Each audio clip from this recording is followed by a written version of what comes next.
The Owl and the Grasshopper. The owl always takes her sleep during the day.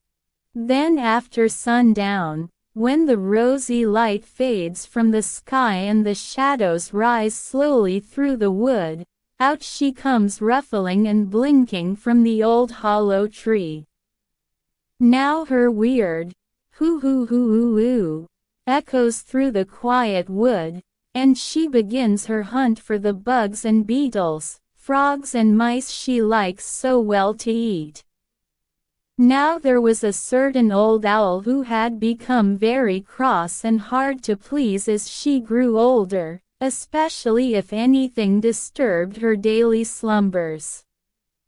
One warm summer afternoon as she dozed away in her den in the old oak tree, a grasshopper nearby began a joyous but very raspy song.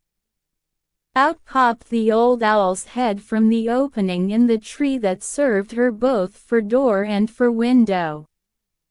"Get away from here, sir," she said to the grasshopper. "Have you no manners? You should at least respect my age and leave me to sleep in quiet." But the grasshopper answered saucily that he had as much right to his place in the sun as the owl had to her place in the old oak. Then he struck up a louder and still more rasping tune. The wise old owl knew quite well that it would do no good to argue with the grasshopper, nor with anybody else for that matter.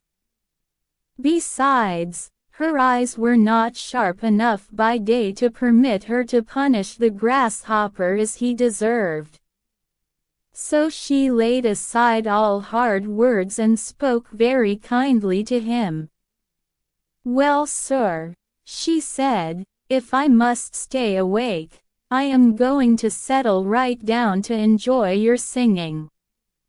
Now that I think of it, I have a wonderful wine here, sent me from Olympus, of which I am told Apollo drinks before he sings to the high gods. Please come up and taste this delicious drink with me.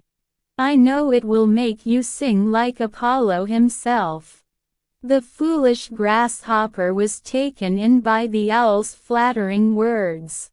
Up he jumped to the owl's den, but as soon as he was near enough so the old owl could see him clearly, she pounced upon him and ate him up.